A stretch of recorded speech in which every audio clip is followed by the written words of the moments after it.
ओम नमो भगवते वासुदेवाय।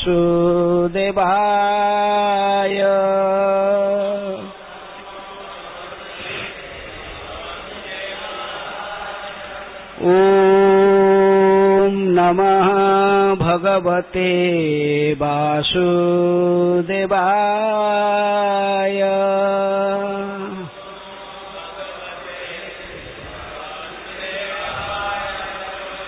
ओम नमः भगवते वासुदेवाय।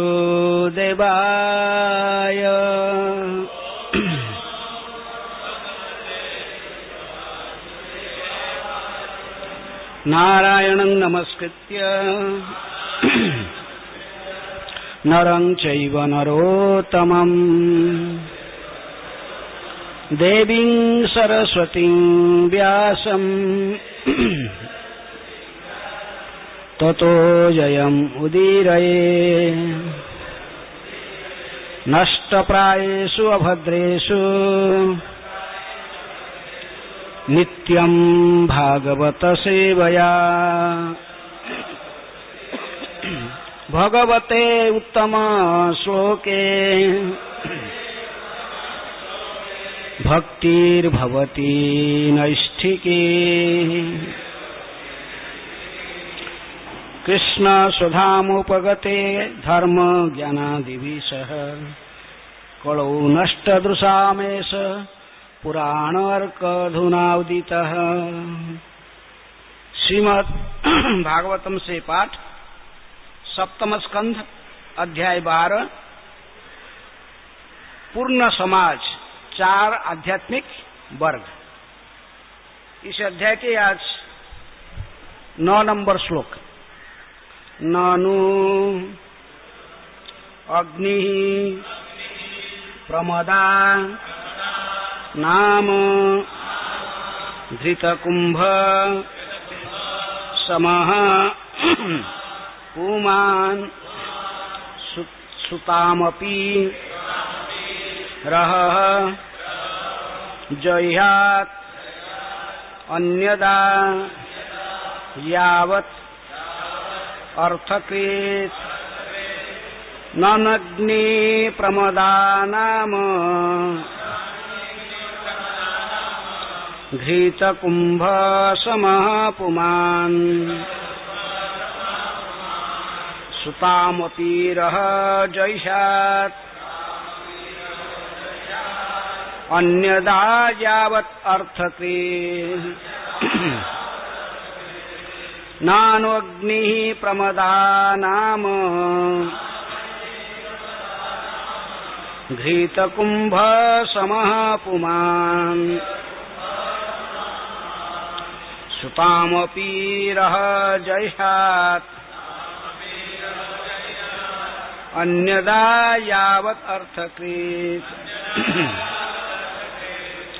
नानु अग्नि प्रमदानाम घृतकुंभ समः पुमान् सुताम अपि रहः जह्यात् अन्यदा यावत् अर्थकृत्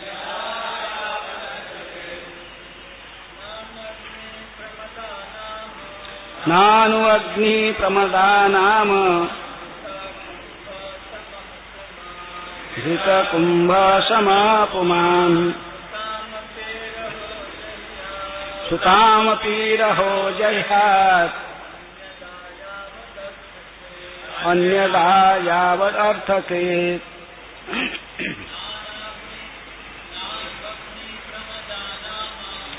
नानु अग्नि प्रमदानाम घृतकुंभ समः पुमान् जह्यात् अन्यदा यावत् अर्थकृत् नानु अग्नि प्रमदानाम घृतकुंभ समः पुमान्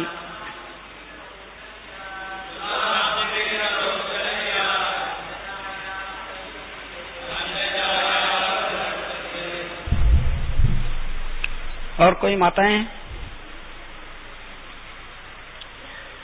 शब्दार्थ ननु निश्चय ही अग्नि अग्नि प्रमदा स्त्री पुरुष के मन को मोहने वाली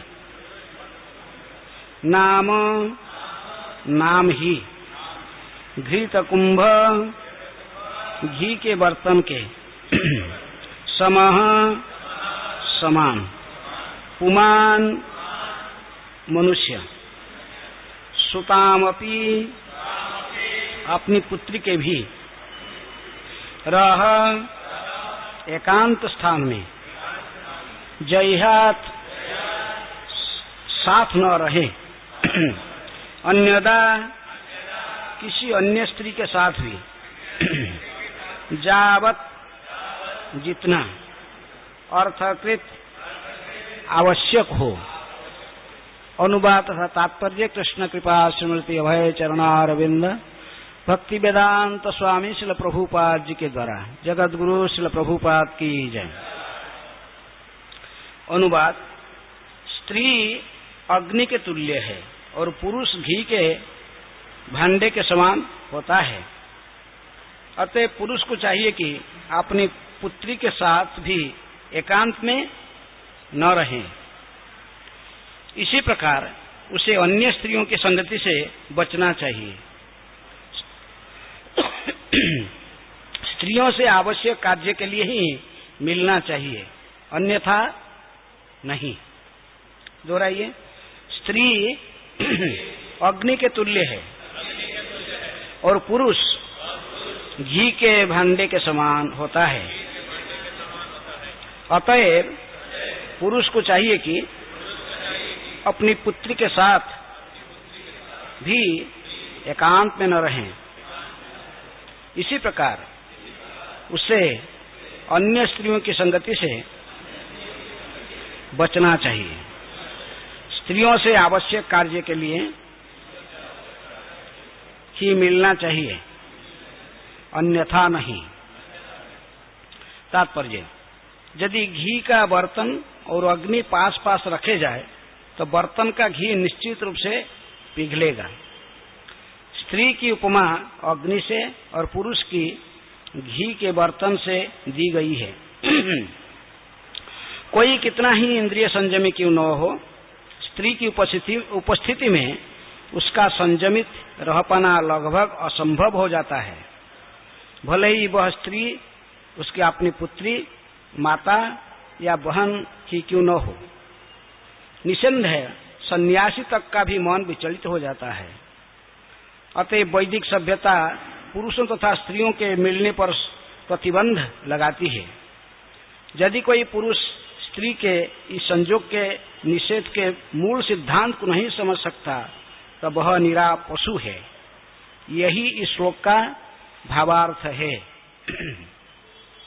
ओम अज्ञानातिमिरन्धस्य ज्ञानाञ्जन शैलाकया चक्षुरुन्मीलितं येन तस्मै श्रीगुरुवे नमः। श्रीचैतन्य मनोभीष्टं स्थापितं जनभूतले स्वयं रूपः कदा मह्यं ददाति स्वपदान्तिकम्। वन्देऽहं श्रीगुरुः श्रीयुतपदकमलं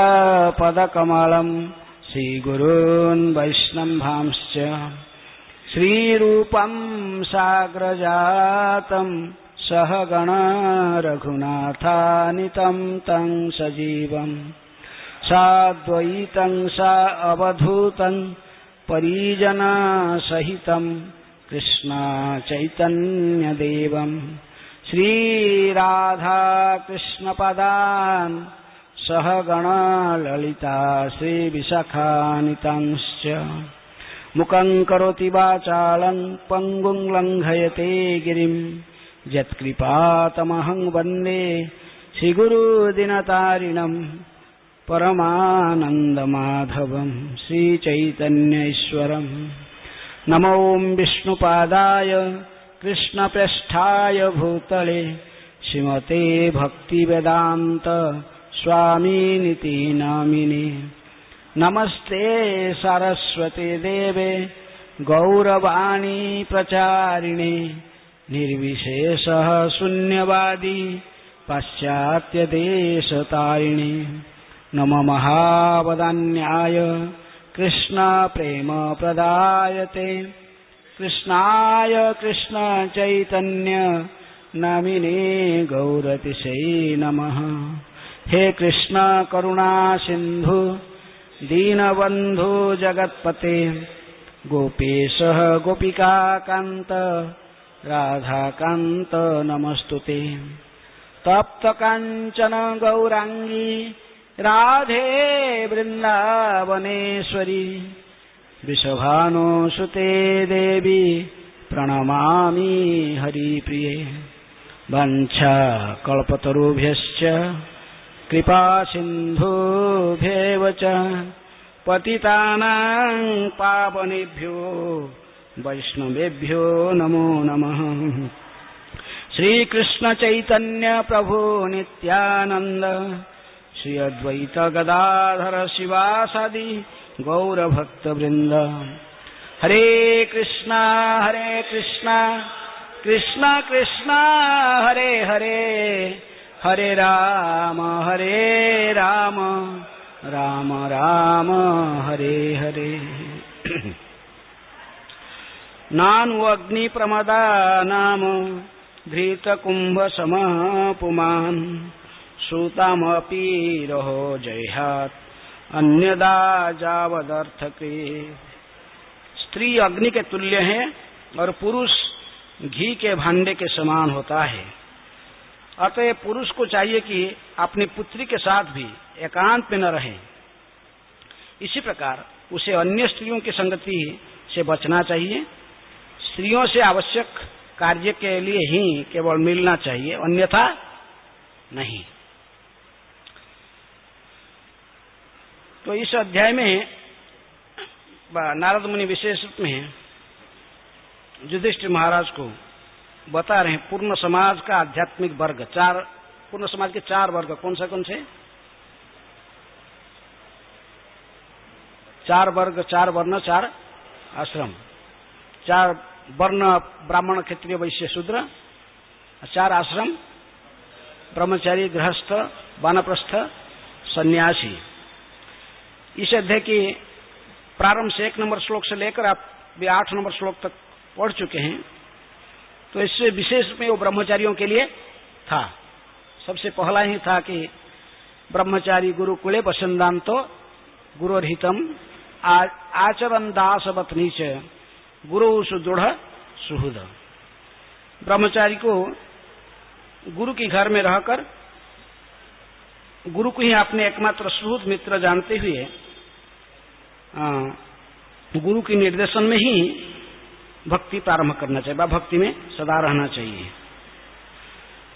इसे लेकर 8 नंबर श्लोक जो कि काल चर्चा की गई थी कि यदि गुरु पत्नी युवती हो तो युवा ब्रह्मचारी को चाहिए कि वह न तो उससे अपने बाल कढ़वाएं, न शरीर में तेल मालिश करवाएं और न उसे माता तुल्य प्यार से स्नान कराने दें। यहाँ तक ये 8 नंबर श्लोक तक ये उपदेश सारे ब्रह्मचारियों के लिए था। आज के श्लोक भी ब्रह्मचारियों के लिए भी उपयोग है और गृहस्थों के लिए, वानप्रस्थी के लिए, सन्यासी के लिए, 4 वर्ग सभी के लिए उपयोग है। इन श्लोक में शब्द आता है कि सुतामपि सुतामपि अर्थात अपनी पुत्री से भी, पुत्री के भी, अर्थात कोई ब्रह्मचारी का कोई पुत्री नहीं होता है। ब्रह्मचारी की पुत्री होता है तो पुत्री गृहस्थ की होता है, गृहस्थ वानप्रस्थ ये लोग का है। बात सन्यासी का पूर्वाश्रम में कोई पुत्री हो सकता है। तो इसलिए ये श्लोक सभी के लिए प्रयोज्य है। ये 4 वर्ण सभी वर्ग के जो मनुष्यों के लिए ये उपयोग है। इसलिए पुमान शब्द जो आता है रूपा जिसको अर्थ करते मनुष्य, मनुष्य मात्र जो इसको मनुष्य का शरीर है, मनुष्य जोनि में है, सभी के लिए ये श्लोक प्रयोज्य है। इसलिए नानु अग्नि प्रमदा नाम, प्रमदा शब्द का अर्थ क्या? स्त्री, लेकिन पुरुष प्रभुपाद जी इसको अनुवाद करते पुरुष के मन को मोहने वाली, ऐसा स्त्री जो विशेष रूप में पुरुषों के मन को मोहित करने वाली। ऐसे जो स्त्री को किसी के साथ तुलना की गई यहाँ पर, अग्नि के साथ, और पुरुष को घी का भांडे के साथ, घी का भांडे के साथ तुलना की गई। कभी कभी हम देखें ठंडी का टाइम, विशेष में अभी आने वाला विंटर सीजन, ठंडी का समय में घी के हड़े पूरा क्या होता है, बढ़ जाता पूरा। विशेष रूप में कभी यदि कोई हिल स्टेशन में जाके रखे हो, देखोगे शिमला में रखे दोगे, कोई दार्जिलिंग किसी हिल स्टेशन में भी रखे दिया, तो घी इतनी कठिन हो जाती है कि उसका ऊपर खुरच भी लगाना कठिन हो जाता है, लगता है कि पत्थर ही जैसा बन गया है, स्टोन एकदम पूरे पत्थर जैसे हो गया। लेकिन फिर भी ऐसे ही घी का घड़े को, घी का पात्र को यदि किसके पास रखोगे, अग्नि के पास रखा जाए, फिर वो पिघलेगा, इसमें कोई संदेह नहीं है।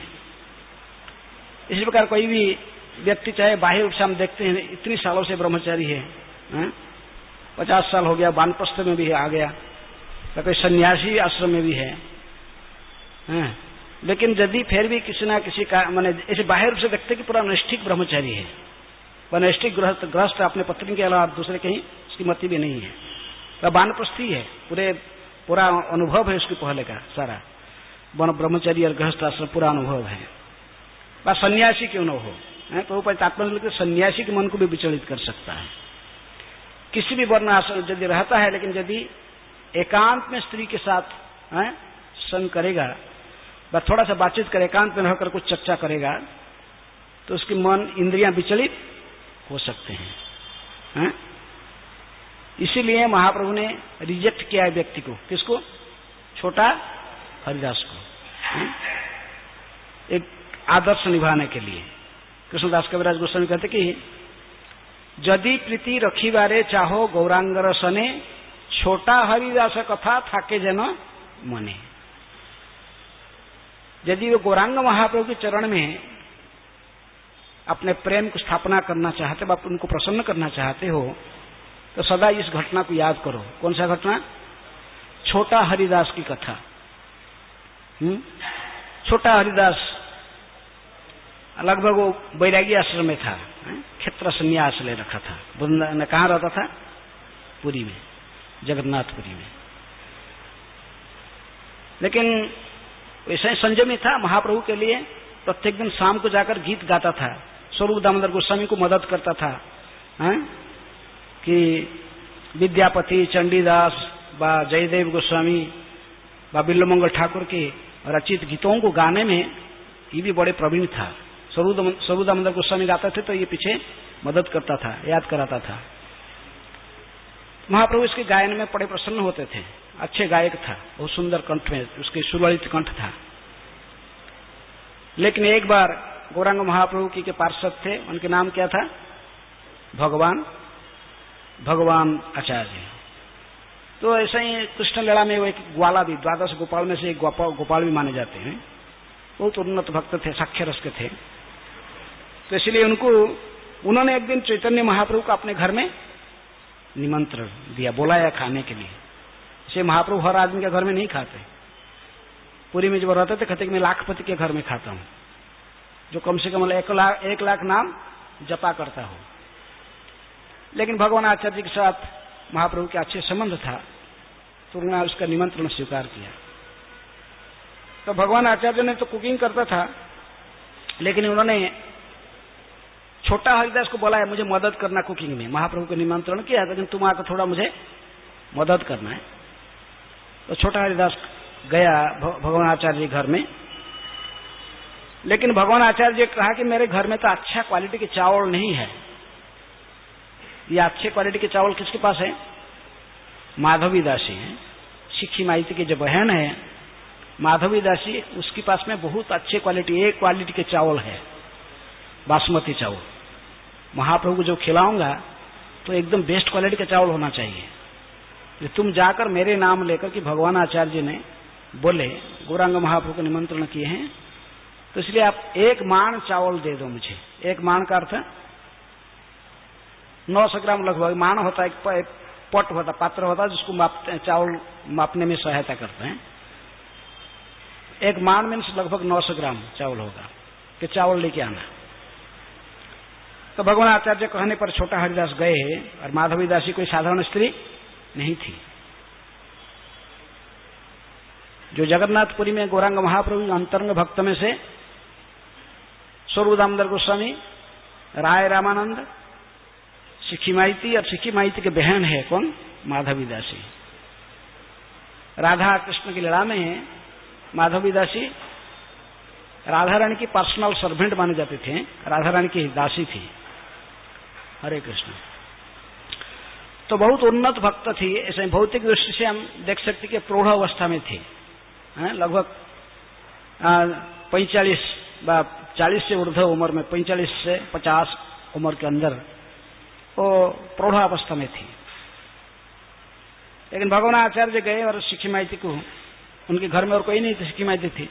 भाई तो कहीं सिक्की माइती के बहन माधवी दासी थे। सिक्की माइती जगन्नाथ मंदिर में क्या करते थे? मादला पंजिका लिखते थे। और डेली जगन्नाथ मंदिर में उनका यही सेवा था, प्रत्येक दिन डायरी लिखना, जगन्नाथ मंदिर से सुबह से शाम तक जो घटना होता। तो इसलिए माधवी दासी के पास में उन्होंने जाकर कहा कि भगवान आचार्य ने मुझे भेजे हैं, और गौरांग महाप्रभु को इन्होंने निमंत्रित किया, और उनके लिए उनको अच्छा क्वालिटी की चावल चाहिए। तो माधवी दासी ने तुरंत बड़े प्रसन्न होकर कि महाप्रभु की सेवा में मेरे चावल लगेगा, सोचकर एक मान चावल दे दिया। किनको? लेकिन चावल लेने के बाद उनसे कुछ समय वहां पर खड़े होकर कुछ थोड़ा सा दुख सुख कुछ बातचीत हुए। क्या बातचीत हुए किसको पता नहीं है, वहां उल्लेख नहीं की गई, लेकिन दोनों में कुछ बातचीत थोड़ा सा। इतने उन्नत श्रेणी के भक्त है तो उन्होंने कोई फालतू प्रजल्प नहीं किए होंगे। हैं ये दोनों महान उन्नत गौरांग पार्षद है, गौर पार्षद है। लेकिन कुछ समय बातचीत करने के बाद फिर चावल लेकर वो आ गए। कौन? छोटा हरिदास। और भगवान आचार्य जो चावल को कुकिंग किए, और अन्न व्यंजन से बने, बहुत प्रकार के व्यंजन बा सब्जियां बनाए, और महाप्रभु की लायक जैसे महाप्रभु खाते हैं, गौर प्रिय शाक से बने, भिन्न प्रकार के शाक, भाजी, दाल सब बनाकर रेडी करके रखें। केले की पत्ता में केले की पत्ता को धोकर इसको डाले, इसके बीच में राइस के ऊपर घी के ऊपर तुलसी डाल के, तुलसी मंजरी भी डाल के रखें, नींबू, चारों साइड में व्यंजन और दाल साग सब रखा हुआ। गौरांग महाप्रभु स्नान करके आए। कहां से? समुद्र से स्नान करके डायरेक्ट आए भगवान आचार्य जी घर में, क्यों निमंत्रण इधर था। तो भगवान आचार्य ने जो महाप्रभु आए, देखे कि राइस इतनी सुंदर बासमती, इतनी बहुत खुशबू। आजकल के हमारे ये बासमती में कोई खुशबू नहीं होता है, लेकिन वो बासमती बहुत खुशबू था। महाप्रभु ने कहा कि अर्ण, भगवान आचार्य तुम बड़े भाग्यवान हो, इतने सुंदर अर्ण तुमने आज कृष्ण को अर्पण किया है। तो तुलसी ऊपर रखा गया, तो महाप्रभु सोचे कि अर्पण हो चुका। किसको? भगवान को। तुम बड़े भाग्यवान, इतने सुंदर क्वालिटी के चावल कहां से लाए हो? तभी छोटा हरिदास सोचता था कि अभी मेरी मैं लाया बोले महाप्रभु खुश होंगे। लेकिन भगवान आचार्य कहे कि मेरे घर में तो था नहीं, मैंने इसे चावल मंगवाया। कहां से? माधवी दासी से मंगाया। महाप्रभु कौन जाकर लाया? तो कहे कि मैं तो बिजी था, इसको भेजा। किसको? छोटा हरिदास को भेजा, उन्होंने जाके लेके आया। इतना ही सुनते ही महाप्रभु गंभीर हो गए, कुछ बोले नहीं। भोजन तो किए, भोजन करने के बाद हस्त प्रक्षालन करके हाथ धो के अपने कुटिया में चले गए, गंभीरा में, काशी मिश्र के घर, जहां गंभीरा कहते हैं। वहां जाकर गोविंद को कहे, गोविंद आज शाम को यदि आएगा कौन? छोटा हरिदास, गेट बंद उसके लिए, अंदर आने नहीं देना है उसको, उसके साथ मेरा कोई भी संपर्क नहीं है आज से, उसको अंदर आने नहीं देना। कोई समझ नहीं पाए, महाप्रभु बड़े गंभीर थे, इसको पूछने के लिए हिम्मत नहीं था। तो शाम के समय फिर छोटा हरिदास प्रत्येक दिन आता, आज भी आया। आज तो बड़ा खुश था कि मैंने सेवा किया महाप्रभु के लिए। लेकिन गेट में आते ही गोविंद कहा कि आपको अंदर में आना मना है, अनुमति नहीं है। महाप्रभु ने मना किया, आपको अंदर प्रवेश नहीं कर सकते। तो क्या कारण है? मैं कारण महाप्रभु पूछने की मेरी हिम्मत नहीं है। फिर वो स्वरूप दामोदर गोस्वामी के पास गए, उनके सेक्रेटरी, ये तो सर्वेंट है, आज भी वो रीति रख रहे हैं जैसे महाप्रभु ने रखे थे, एक सेक्रेटरी एक सर्वेंट है। आज भी सन्यासी के पास में एक सेक्रेटरी होता है, जो माने जो लोग विशेष रूप में जो बड़े सन्यासी उच्च हैं, सेक्रेटरी सन्यासी। और तो इसलिए चैतन्य महाप्रभु जो सेक्रेटरी थे, उनके निज सचिव स्वरूप दामोदर गोस्वामी को लेकर पूछे। स्वरूप दामोदर गोस्वामी गए महाप्रभु को पूछने के लिए। जब स्वरूप दामोदर गोस्वामी पूछ रहे थे गौरांग महाप्रभु को, तो उन्होंने कहा कि बैरागी हैया करे स्त्री संभाषण, देखीते न पारियामी ताहार बदन। बैरागी आश्रम में रहकर, बैरागी अर्थात कोई नैष्ठिक ब्रह्मचारी या कोई वानप्रस्थी या कोई सन्यासी, बैरागी होया करे स्त्री संभाषण, एकांत में स्त्री से बातचीत करता है, दुख सुख होता है, कैसे चल रहा, क्या कर रहा है, तुम कैसे हो, तुम्हारे भाव, जो भी है कुछ बातचीत करना है एकांत में। बैरागी हैया करे स्त्री संभाषण, देखीते न पारियामी ताहार बदन। मैं इसके मुख नहीं देख नहीं सकता। जो एकांत में जाकर स्त्री से बातचीत करता है, क्योंकि इंद्रियां इतनी प्रबल है, कोई कितनी उन्नत स्तर पर होने पर भी प्रभुपाद जी तात्पर्य में लिखते हैं कि कोई कितना ही इंद्रिय संयमी क्यों न हो, स्त्री की उपस्थिति में उसका संयमित रह पाना लगभग असंभव है। संभव प्राय असंभव है, इतना आसान नहीं है। इंद्रिय बड़े प्रबल है, क्योंकि स्त्री कैसे आग के समान, ये पुरुष का घी के समान कहा गया, और सन्निकट में आएंगे तो इंद्रिय बड़े प्रबल है। उसके मन में इंद्रिय तृप्ति की भावना फिर जागृत हो सकता है। इसलिए महाप्रभु कहे कि उसका मुख नहीं देख सकता हूं। एकांत में स्त्री से बात कर रहा था। कोई ऐसा ही कोई वेश्या नहीं थी, कोई साधारण स्त्री नहीं थी। माधवी दासी तो महान भक्तिमती स्त्री हैं। गौरांग महाप्रभु अंतरंग पार्षद में माने जाती है। 3.5 ये 3 है, रामानंद राय, स्वरूप दामोदर और सिक्की माइती, और हाथ ये इनको माना जाता है, किनको? माधवी दासी। लेकिन फिर भी महाप्रभु ने एक आदर्श सिखाने के लिए कि हमें कैसे नियमों को पालन करना चाहिए कड़क से, तो उन्होंने स्वीकार नहीं किया। सभी भक्त लोग आए, कहे कि देखो महाप्रभु, वो तो रो रहा था। कौन? छोटा हरिदास रो रहा था जोर जोर से, सभी वैष्णव के चरण में गिरता था, कहते मुझे कुछ कीजिए इसका, हम ऐसा मिस्टेक और कभी नहीं करेगा पूरा जिंदगी में। लेकिन महाप्रभु कॉम्प्रोमाइज नहीं किए। स्वरूप दामोदर बोले, रामानंद राय बोले, जितने भी अंतर के पार्षद कहे कि महाप्रभु एक बार इसको क्षमा कर दो और नहीं करेगा ऐसा गलती। महाप्रभु किसी की बात नहीं सुने। यहां तक कि कहते कि गौरांग नित्यानंद जो गौरांगो बोल देते सुन लेते हैं, नित्यानंद प्रभु ही जाकर बोले तब भी नहीं सुने। बोले नहीं, ये तुम्हारा काम नहीं है। एक को तो मेरे साथ भेजा था, किसको? काला कृष्ण को भेजा था। वो मेरे साथ कैसा कैसा जो किया मैं जानता हूं, और वो तुम्हारा आदमी था, इसलिए तुमको बोलने का, इसको रख लिया, तो मेरे को बोलने का अधिकार नहीं था। और ये मेरा आदमी है, ये डायरेक्ट मेरे शरण में है। कौन? छोटा हरिदास। इसके बारे में बोलने का तुमको अधिकार नहीं। नित्यानंद प्रभु की बात में देखो कैसे भक्त के नित्यानंद के शरण में रहने से कितने सेफ है, अर्थात नित्यानंद के प्रतिनिधि सदगुरु प्रभुपाद जी के शरण में रहने कितने सेफ है। काला कृष्ण को कोई एक्शन नहीं लिए महाप्रभु ने, वो तो भाग गया था, ये तो कुछ भी नहीं किया कि थोड़ा जाके बातचीत किया माता जी से, लेकिन वो तो जाकर चले ही गया था। भट्टाहारी लोग ने इसको स्त्री धन के लोभ दिखाए। महाप्रभु के साथ रात को सोया था, छोड़ के भाग गया। महाप्रभु छोड़ के चला गया भट्टाहारी के साथ, वो जाकर रहने लगा, उनके घर में रुका था। महाप्रभु सुबह जाकर उठ के जो पता लगा कि गया कहाँ, तो भगवान अंतर्जय में जानते, सीधे गए वहां।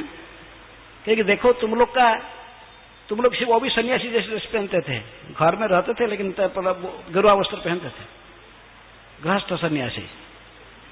क्योंकि देखो तुम लोग का तो कितने लोग हैं तुम्हारे सेवा करने के लिए, मेरे पास में सिर्फ एक आदमी है, तुम लोग कैसे क्यों रखा अपने साथ, मेरे को वापस कर दो।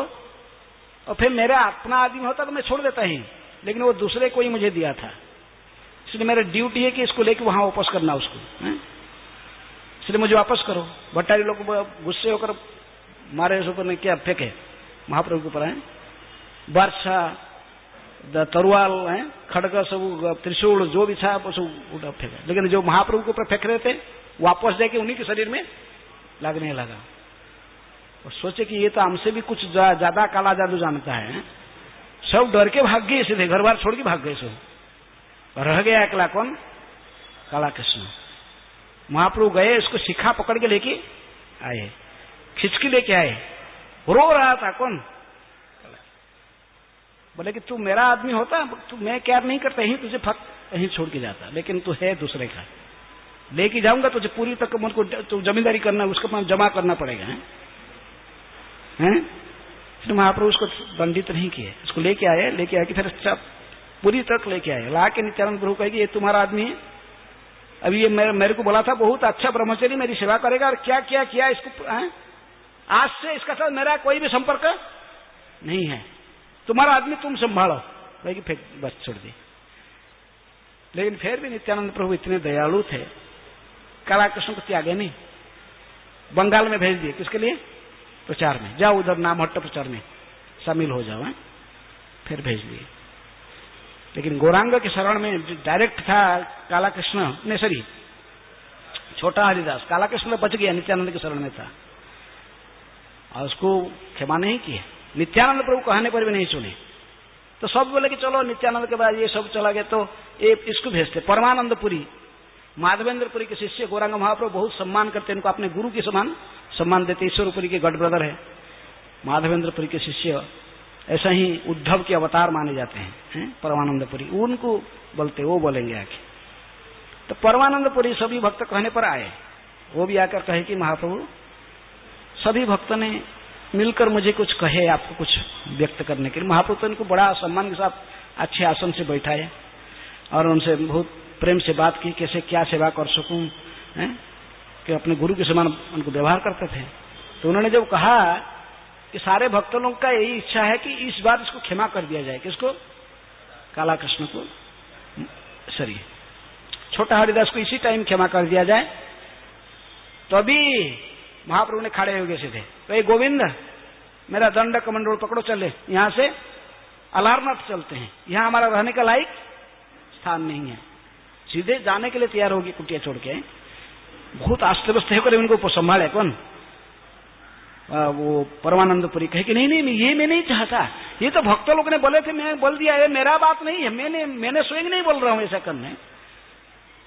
तो फिर महाप्रभु शांत हुए, कॉम्प्रोमाइज नहीं किए, सिखाने के लिए कि स्त्री के संग आध्यात्मिक जीवन के लिए किस प्रकार घातक है। उन्होंने 1 साल तक हरिदास, छोटा हरिदास, सब लोग कहे कि यार वेट करो, थोड़े दिन के बाद महाप्रभु के मन बदल जाएगा। 1 साल तक प्रतीक्षा किया, महाप्रभु कॉम्प्रोमाइज नहीं की, कुछ भी नहीं बोले। तो आकर इलाहाबाद में गंगा जमुना सरस्वती के संगम में क्या कर दिया? शरीर त्याग दिया, वहां जंपिंग करके। इसलिए आज गवर्नमेंट बंद कर दिया ओटरी को, बोले ये पुराणों में लिखा गया है शास्त्र में। इलाहाबाद में जो अक्षय वट है जमुना के किनारे, अक्षय वट में, वहां यदि कोई चढ़कर उसमें कूद के, जमुना में कूद के शरीर त्याग देगा और सीधा गोलोक वृंदावन में जाएगा। इसलिए बहुत मरते थे वहां कूद के, इसलिए गवर्नमेंट बंद कर दिया पूरा सीधा। वहां कोई नहीं, कोई विशेष दिन में साल में कोई 1-2 बार बस केवल दर्शन किया जाता। पैर दूर से लगा हुआ बाउंड्री, दूर से केवल पेड़ को देख सकते हैं, नहीं तो पेड़ में चढ़कर कहीं कूदते थे। प्रभुपाद जी का भी एक शिष्य है, कौन? विष्णुजान स्वामी, उन्होंने भी ऐसे ही किया। ये प्रभुपाद ने छोटा हरिदास का कथा एक बार मॉर्निंग वॉक में कहते थे मायापुर में, तो उनका कुछ व्यतिक्रम था मैंने उनके, तो महाप्रभु ने जो प्रभुपाद ने कही कि ऐसा ही प्रायश्चित है जो अवैध स्त्री संग करता उसके लिए, तो उन्होंने सीधा आकर वहां कूद गए। लेकिन प्रभुपाद ने जब ये बात को सुना बड़े दुखी हुए, क्योंकि इसके आगे और प्रभुपाद कुछ कह रहे थे, वो सुनने के लिए इनके पास धैर्य नहीं था, सीधा आके छोटा हरिदास का अनुगमन किए।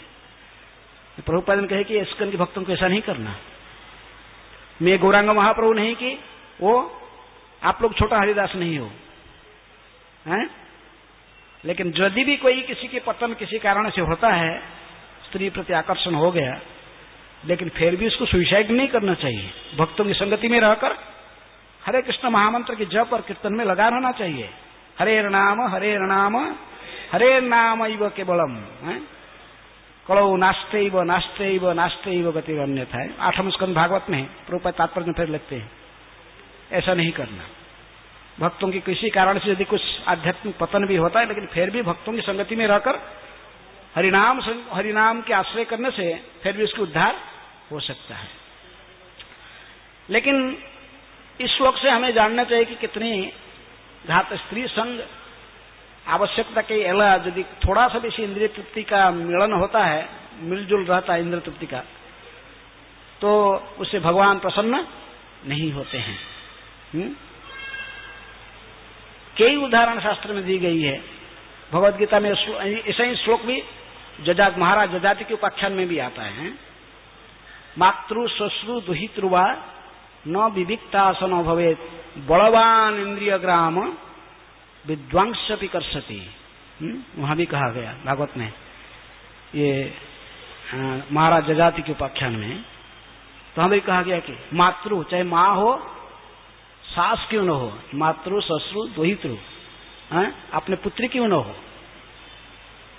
न विविक्तासन भवेत एकांत में एक ही आसन पर नहीं बैठना चाहिए, सट कर एक साथ में नहीं बैठना चाहिए।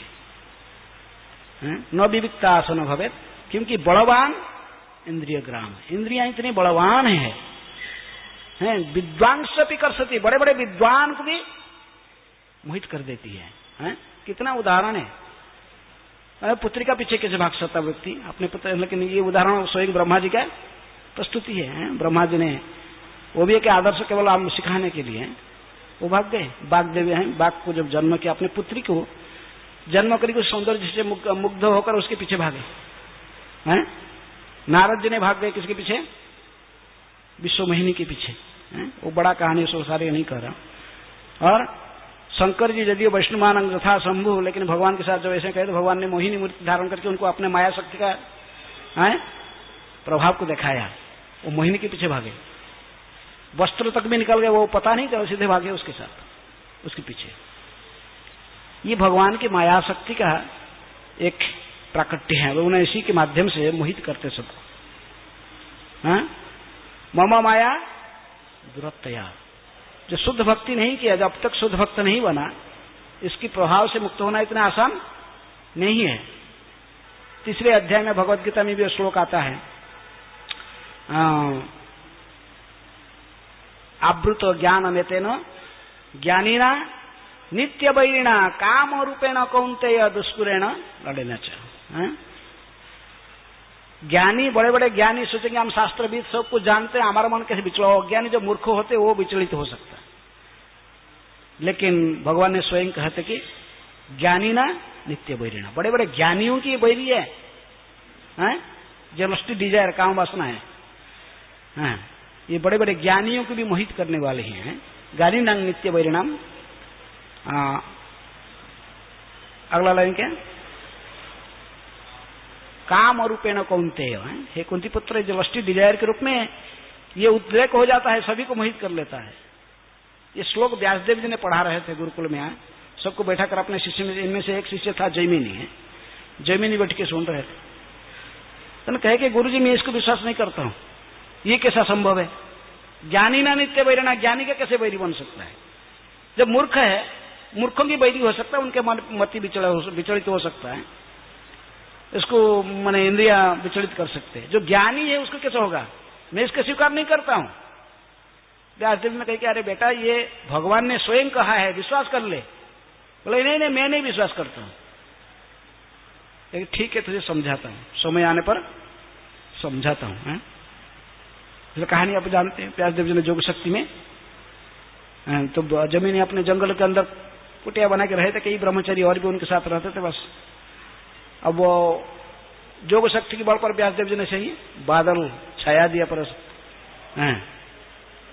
अंदर रात में बादल छा गया, झड़ तथा थोड़ा थोड़ा ठंडी हवा बहने लगा, बारिश टपकने लगा, और स्वयं स्त्री का रूप धारण कर लिए। कौन, व्यासदेव जी। योग शक्ति में स्त्री रूप धारण करके जैमिनी मुनि के आश्रम जाकर आवाज किया, कॉलिंग बेल दी, उस कॉलिंग बेल नहीं हो, टक टक टक टक के होंगे। तो उन्होंने कहा क्या हुआ, कौन आवाज कर रहा है? तो देखे वो स्त्री का स्वर है, स्त्री का कंठ ध्वनि है।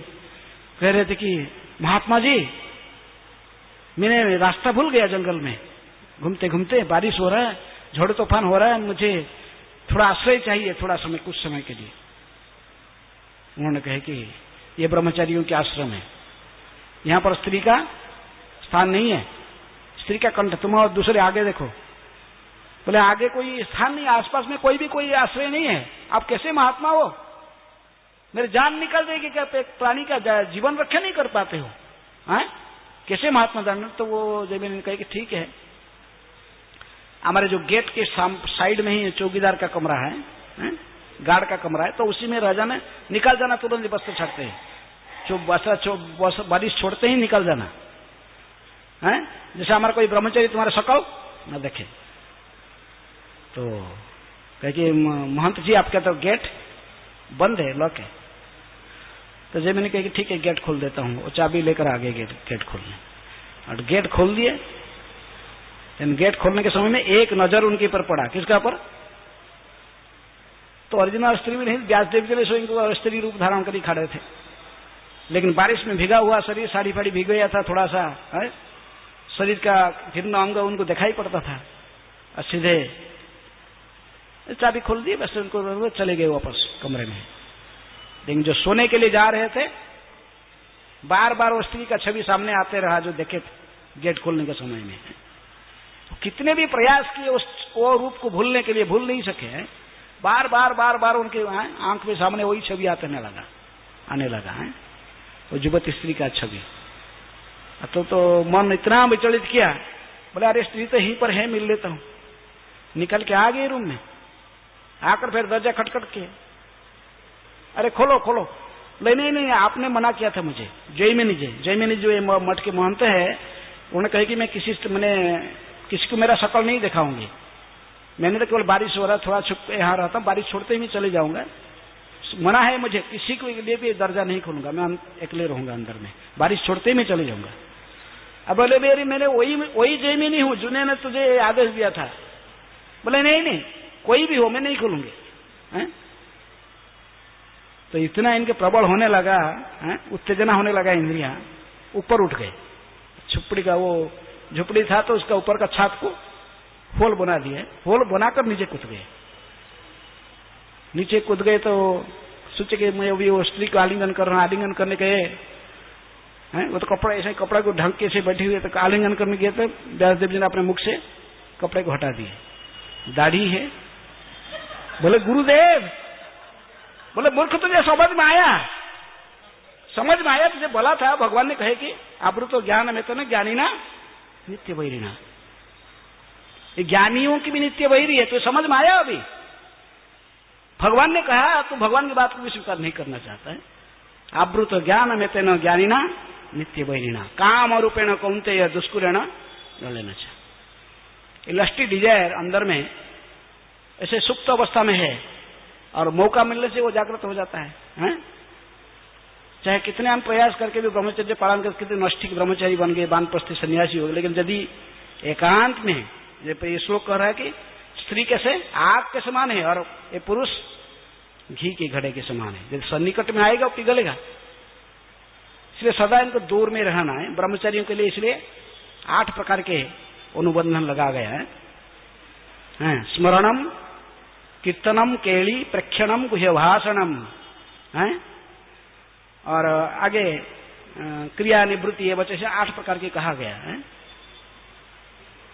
स्त्रियों के स्मरण करना ब्रह्मचर्य का काम नहीं है। स्त्री के बारे में चिंता करना, इनका कुछ कैसे वो माताजी है, माताजियों की जजमेंट करना इसका काम नहीं है। किसका? ब्रह्मचर्य। वो कैसा है, ये कैसा, वो अच्छा है, ये ठीक नहीं है, ऐसे ये सब काम नहीं है।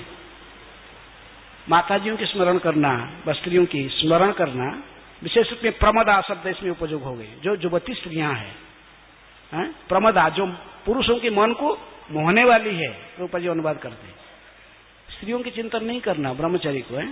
केवल ब्रह्मचारी नहीं, गृहस्थ को भी अपने पत्नी के अलावा दूसरे स्त्रियों की चिंतन करने की आवश्यकता नहीं है। चाणक्य पंडित कहते कि मातृवत परदारेषु, दूसरी पत्नी को मां के समान ज्ञान करना। गृहस्थ आश्रम में जो गृहस्थ है उसके जौन संबंध, केवल जौन संबंध अपनी स्त्री से है, और फिर भी कृष्ण भावना भावी संतान उत्पन्न करने के लिए, अन्य के लिए यदि वो अवैध उपाय से इंद्रिय स्तुति के लिए स्त्री संग करता, उसको भी वर्जित की गई, शास्त्र में इसको भी मना की गई है। तो इसलिए ये बड़ा वैदिक संस्कृति में हम देखे हैं। घर में जो आज भी गांव में जाओगे तो घर में प्रवेश करोगे, पहला एक अंगन होगा जहां पर गेस्ट लोग आके बैठते हैं, फिर अंदर में जाओगे तो स्त्रियां सब घर में रहते, अपने कमरे में रहते हैं, बाहर नहीं निकलते। और दिन में भी इसको अपने पति से भी अच्छे से मिलजुल करना, बात करना भी नहीं, केवल रात में गुरुजनों के सामने बात करिए, जो वैदिक संस्कृति है।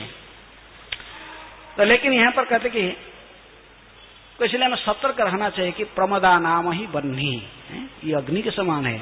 पुरुष जो होता है घी की घड़े के समान, सन्निकट आने से एकांत में फिर उनके मन में इंद्रिय उत्तेजित हो जाते हैं, भोगने की वासना आ जाती है। इसलिए विशेष में ब्रह्मचर्य है कि स्त्रियों के स्मरण नहीं करना, स्त्रियों के बारे में चिंतन नहीं करना, स्मरणम कीर्तनम, कीर्तनम का था जो उसके बारे में चर्चा करना, स्त्रियों के बारे में, वो स्त्री कैसा है, वो कैसा है, ये कैसा है, वो कैसा है, ऐसे चर्चा करना कोई पुरुष के काम नहीं है, ब्रह्मचारी को विशेष में काम नहीं है। सन्यासी ब्रह्मचारी वानप्रस्थियों के काम नहीं है। स्मरणम कीर्तनम केली, केली का अर्थ मजाक करना दो ब्रह्मचारी थे, उसमें से एक ब्रह्मचारी शादी कर लिया, तो फिर वो ब्रह्मचारी का जो शादी कर लिया तो उसका पत्नी को बोलेगा ये तो भाभी है हमारा, भाभी जी कैसे हैं, ठीक चल रहा ना। स्त्रियों को भाभी बोलना, बहन जी बोलना, ये शब्द से उपयोग करना प्रभुपाद जी ने अनुमोदन नहीं किया। केवल 12 साल की जो भी स्त्री, जो भी लड़की जो 12 साल से प्राप्त वयस्क का हो चुका है, मां बनने की योग्य बन गई, तो उसको फिर क्या बोलना, मां ही बोलना। ये प्रभुपाद जी के नियम है। एक ब्रह्मचारी ने मुझे बोला कि महाराज मैंने एक मॉल में गया था कुछ सामान लेने के लिए, कुछ खरीदने के लिए गया था डेटी के लिए, तो मॉल में गया तो जो रिसेप्शन में एक यंग लड़की बैठी थी, 17-18 साल की उम्र की एक लड़की बैठी थी। मैं इसको गया, बोला माता जी इस सामान का रेट क्या है, तो बोला वो तो आग की तरफ हो गई। बोला तेरे माँ जैसे मैं देखती हूँ तुझे, मेरा शादी भी नहीं हुआ, तुझे माँ बना दिया, मुझे क्या बता।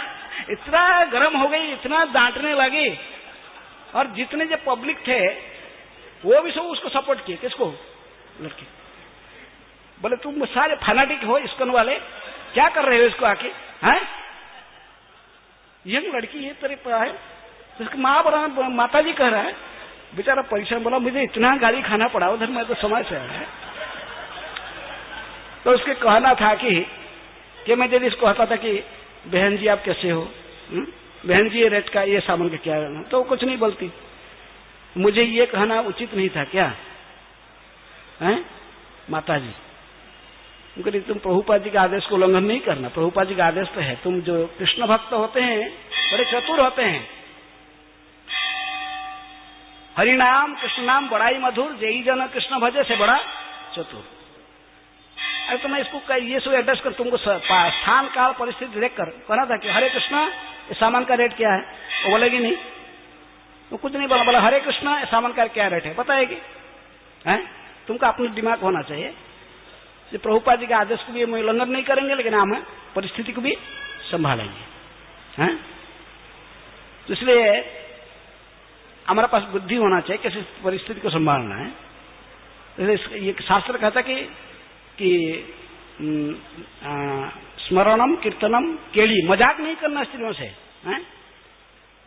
स्त्रियों से मजाक नहीं करना। कभी हम मजाक करना शुरू कर देते ना, नहीं, मजाक नहीं करना, बड़ा सीरियस रहना।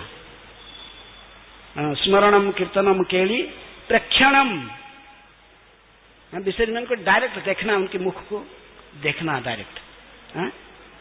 लक्ष्मण जी मेघनाथ व इंद्रजीत को मारने के लिए सक्षम हो, क्योंकि जो 12 साल ब्रह्मचर्य पालन किया वो मारेगा उस राक्षस को। बड़ा चिंतित हो गया, कौन ऐसे ब्रह्मचारी कहाँ ढूंढेंगे। लक्ष्मण कहेंगे मैं मारूंगा। बोला अरे तू तो हमारे साथ रामचंद्र के, तू तो सीता हम साथ में रहा था, सीता के मुख देखा नहीं कभी। बोले नहीं, मैं कहाँ देखता था, चरण को। लक्ष्मण जी अपने भाभी है कौन, सीता, फिर भी चरण को देखते थे माँ के समान उनको। तो इसलिए आदर्श निभाया है सब है। ब्रह्मचारी जो है जैसे लक्ष्मण जी है जो ब्रह्मचर्य, कुछ हनुमान जी है, भीष्मदेव हैं। यदि ब्रह्मचारी कोई भीष्मदेव तो फिर दूसरे को शादी कराने के लिए, भाई को शादी करने के लिए गए थे, इसको कहा काशीराज की 3 लड़कियों को उठा के लेके आए, लेकिन उसके लिए इनको सताना पड़ा है। अंबा ने प्रतिज्ञा ली मुझे शादी करना नहीं था, तो उसके पास शादी तो नहीं की भीष्मदेव, उसके लिए तो लड़ाई कर ली है किसके साथ, परशुराम साहब के साथ भी, लेकिन वो उनके मृत्यु का कारण बनकर दूसरे जन्म में आई। किस रूप में? शिखंडी बन के आई है। स्त्रियों के साथ में मजाक नहीं करना, उनके साथ टक्कर नहीं देना है। हट पकड़ लेते तो छोड़ेंगे नहीं है। जो स्त्रियों के साथ झगड़ा होता है, स्त्रियों की कुछ नुकसान नहीं होता है, झगड़ा करने वाला व्यक्ति की नुकसान होता है। इसलिए बड़े सावधान से रहना। तो लक्ष्मण जी तो इसलिए ब्रह्मचर्यों को सदा स्त्रियों को डायरेक्ट प्रेक्षणम, डायरेक्ट इनको देखना नहीं, उनके मुख को, eye contact, no eye contact. Eye contact होता सब बिगड़ेगा, तो इसलिए सीधे नहीं देखना, सीधे बस चरण को देखो बस कुछ है। तो इसलिए प्रेक्षणम, डायरेक्ट काम लोलुप होकर स्त्रियों को देखना नहीं चाहिए, तो फिर वो हमको सर्वनाश करेगा है। व्यक्ति फिर आध्यात्मिक, इसका आध्यात्मिक पतन होना संभावना है। इसलिए प्रेक्षणम गुह्य भाषणम, जैसे गुह्य भाषण किया कौन, छोटा हरिदास, एकांत में थोड़ा बातचीत किया, ये भी मना है। चाहे माता जी कोई थोड़ा उम्र की है और ब्रह्मचारी फिर भी कह रहे कोई, लेकिन उम्र में तो वो भी था उम्र की, कौन, माधवी दासी, और न तो भक्ति करती थी महाप्रभु के, लेकिन फिर भी महाप्रभु इसको टॉलरेट नहीं किया है। ये उचित नहीं है। गुह्य प्रेक्षणम गुह्य भाषणम, बस की अलावा कोई प्लान नहीं बनाना चाहिए। किसी माता जी से एकांत में जाके तो कैसे मिलूंगा, अच्छा माता जी है, थोड़ा सा उसे पूछता हूँ कहाँ पर है, उनकी कहाँ रहती हो, उसका हस्बैंड क्या करती है, ये सब डाटा लेना आपका काम नहीं है। तो क्या करते क्या करके है। फिर दूसरा दिन में माता जी वो ब्रह्मचारी के लिए थोड़ा प्रसाद बना के लेके आएगी, बोला तुम, फिर आस्ते आस्ते संबंध बढ़ते रहेगा नहीं। तो इसलिए कोई माता जी से चर्चा करना अपने दुख सुख, दुख सुख चर्चा, माता मंदिर में इतना प्रॉब्लम हो रहा है, क्या करना माता जी, वो काम ब्रह्मचर्य का नहीं। वो माता जी सलाह नहीं, माता जी थोड़ा हो तो फिर बोले बेटा तुम्हारे लिए मैं व्यवस्था करती हूँ, फिर कहीं बेटा है तो माँ को फिर बेटा बोल रहा तो फिर शादी कराएगा उसकी, तो थोड़ा दूर रहना। तो इसलिए उनसे बातचीत नहीं करना, प्लान नहीं बनाना चाहिए किसी माता जी को मिलने के लिए।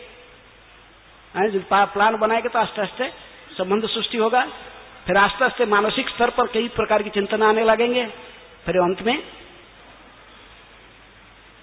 मैथुन आकार जीवन में गिर जाएगा व्यक्ति। इसलिए इसको बड़े सतर्कता से भागवत में बार बार हमको सतर्क किया जाता है कि कितनी घातक है। यदि कोई आध्यात्मिक जीवन को आगे बढ़ाना चाहता है, आगे बढ़ना चाहता है आध्यात्मिक दिग में, सदा सतर्क रहे। एक माता जी है लंदन में, उसको पूर्वजन्म याद है, पूर्वजन्म में एक ब्रह्मचारी था, प्रभुपाद जी के शिष्य था। वो कई आर्टिकल्स वो खुद लिखी है, अभी तो माता जी है, लेकिन पूर्वजन्मों में ब्रह्मचारी थे, ब्रह्मचारी का जीवन थे, प्रभुपाद जी के डिसाइपल थे। और लंदन की रथ यात्रा में क्या करते थे, किताब वितरण करता था। उस समय तो ब्रह्मचारी था, किताब वितरण करते, लेकिन हटा दिया वो गांव में क्या है। लेकिन एक लड़की के प्रति उसकी आसक्ति था, वो लड़की की चिंतन करते थे, करते करते बुक तब था ऐसा ही, अन्य मानस को थोड़ा थी, वही लड़की की चिंतन करती थी। रोड को क्रॉस करना था, दूसरी साइड जाना था, उसको ध्यान नहीं था कि ट्रक आ गया, ट्रक आके मार दिया, बस स्पॉट डेथ हो गया। तो चिंतन किसकी करता था, लड़की का। तो अगला शरीर लड़की की मिल गई, लेकिन भक्ति की तो उसको पूर्वजन्म भगवान की इच्छा से स्मरण है।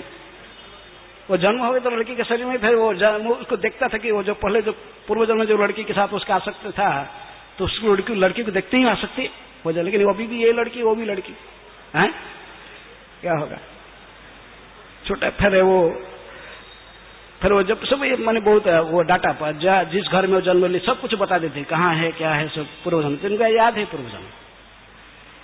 तो इसलिए हमको जानना चाहिए कि ये शरीर केवल भगवान की भक्ति करने के लिए, हम न स्त्री है ना पुरुष है, जीवेर स्वरूप है कृष्णेर नित्यदास, कृष्णेर तटस्था शक्ति भेद अभेद प्रकाश।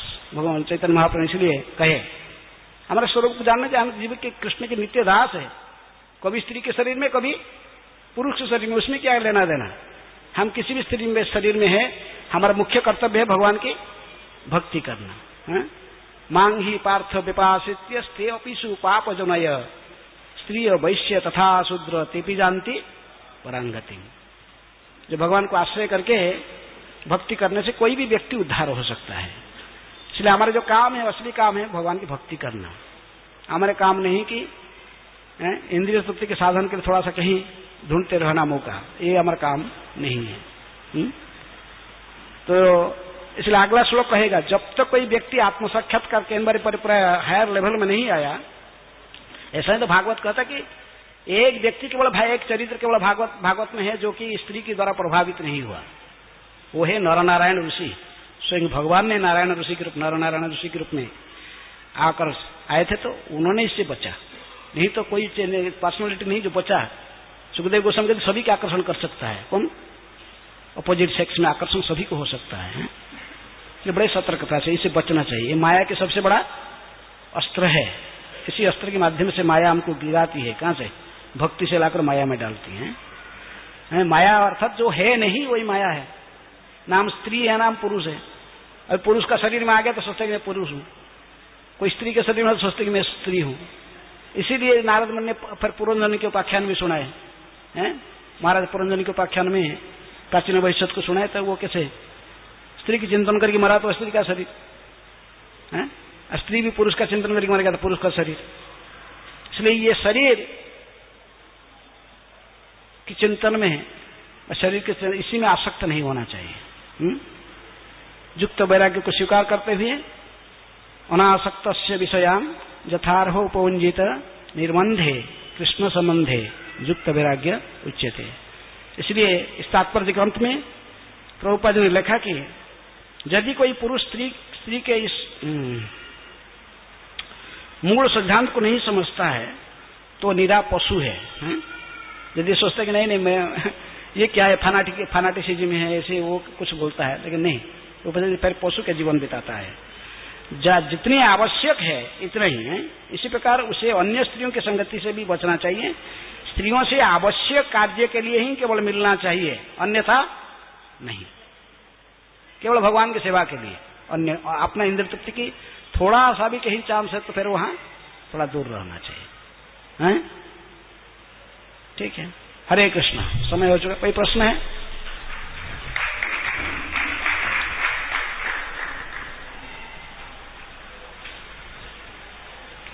कोई प्रश्न है किसके? वो कोई प्रश्न पूछ रहे हैं?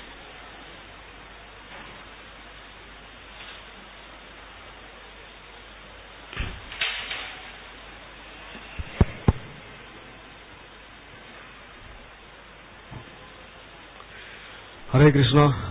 कभी कभी ऐसा होता है कि मतलब हमारे इस्कॉन में माता जी गुस्सा हो जाती है, बोलती है कि ब्रह्मचर्य बात नहीं करता है, ऐसा है। माता जी लोग गुस्सा हो जाती है, बोलते हैं कि ब्रह्मचर्य घमंडी है, बात नहीं करता है, ऐसा होता है कभी कभी। मैं समझ गया, लेकिन उसमें आपको क्या देना है? आपका टॉल, आपका वैष्णव का सबसे पहला गुण क्या है? तितिक्षव, सहन करना। सहन करना सीखो, है ठीक है? टॉलरेट करो। माता जी गुस्सा होते, वैष्णव गुस्सा होते या आशीर्वाद देते, दोनों तुम्हारे कल्याण के लिए होता है। हाँ। हरे कृष्णा महाराज जी। हाँ, मेरा प्रश्न है कि जैसे आपने बताया पहले, तो गंगा जो त्रिवेणी में जो जंप कर लेता है वो गोलोक चला जाता है। वो एक वृक्ष है, वो वृक्ष के ऊपर चढ़ के अगर आप जंप करता है कोई भी तो गोलोक चला जाता है।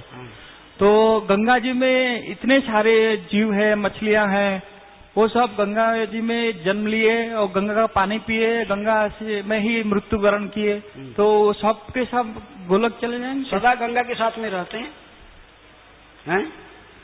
उनका नियंत्रण यमराज के हाथ में नहीं है, समझ रहे हैं?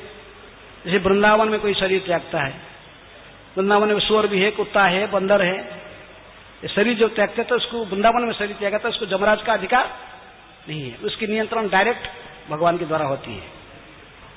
जैसे कहते कि एक लाइफ टाइम इनको भोगना पड़ता है, एक लाइफ टाइम भोगते हैं। तो जैसे कोई बंदर है तो प्रभुपाद कहते कि ये बंदर जो वृंदावन की है, ये सब फॉल डाउन सन्यासी है, बाबा जी सन्यासी पिछले जन्मों में है, ऐसे बैरागी बनकर फिर स्त्रीशन की मति रखा, तो इसलिए बंदर बना अभी है, कुत्ता बन गया, बंदर बना है। कुछ भी खाया, संयम नहीं है जीवा का, क्या बना?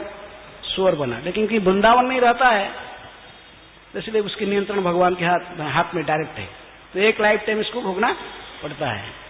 इसलिए गंगा जी में जो रहता है वो गंगा में, गंगा जी उसकी उनके कल्याण सोचते हैं, उनके हमको चिंतन करने के, हम आप भी मछली बनना चाहते हो क्या गंगा में? उसकी चिंतन करने की जरूरत नहीं है।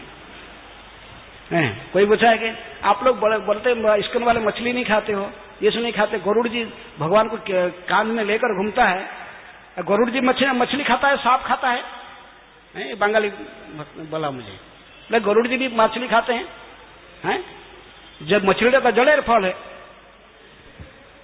ठीक है, गरुड़ जी मछली खाते हैं, लेकिन गरुड़ जी जो मछली खाते हैं, गरुड़ के मालिक उस मछली को कहां भेज देते? उसके आत्मा को वो गोलक गरुड़ जी की सेवा में लगा, इसलिए डायरेक्ट वैकुंठ में जाएगा। तुम यदि मछली खाओगे, जमदूत तुम पिटाई करके बांध के लेके जाएंगे कहां? जमराज के दरबार में है। हम किसी की इमिटेशन नहीं कर सकते। कौन क्या करता है? बोले हम कहां पर है और हम कैसे उद्धार होंगे, उसकी सोचे। दुर्लभं मानुषं जन्म यद्यपि अध्रुवम अर्थदम, ये मनुष्य जन्म में है तो हमारा शरीर, इसको उपयोग करें कृष्ण की भक्ति में, हमारे जो प्रहलाद महाजन लोग कहे उनके अनुगमन करें, उसको फॉलो करें। ठीक है, हरे कृष्ण। ग्रंथराज श्रीमद् भागवतम की जय, श्रील प्रभुपाद की जय, श्री राधा रास बिहारी ललिता विशाखा की जय, सीताराम लक्ष्मण हनुमान जी की जय, निताय गौर प्रेमानंदी हरि।